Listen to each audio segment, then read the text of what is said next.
تبارك الذي بيده الملك وهو على كل شيء قدير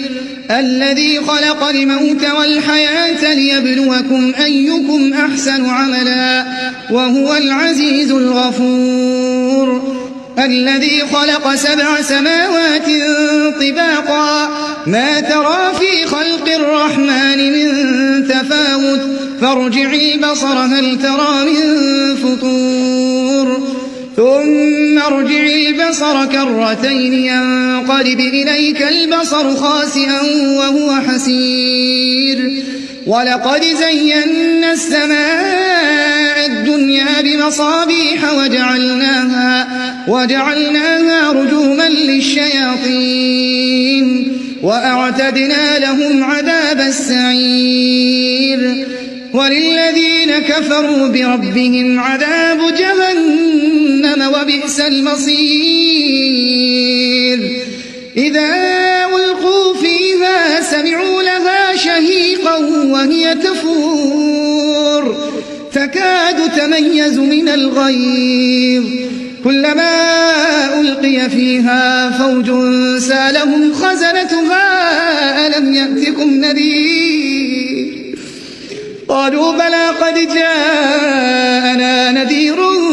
فكذبنا وقلنا ما نزل الله من شيء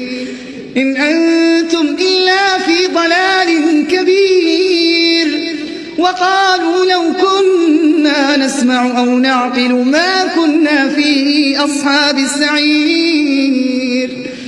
فاعترفوا بذنبهم فسحقا لأصحاب السعير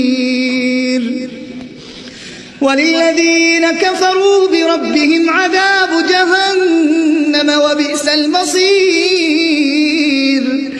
إذا ألقوا فيها سمعوا لها شهيقا وهي تفور تكاد تميز من الغيظ كلما ألقي فيها فوج سألهم خزنتها ألم يأتكم نذير قالوا بلى قد جاءنا نذير فكذبنا وقلنا ما نزل الله من شيء إن أنتم إلا في ضلال كبير وقالوا لو كنا نسمع أو نعقل ما كنا في أصحاب السعير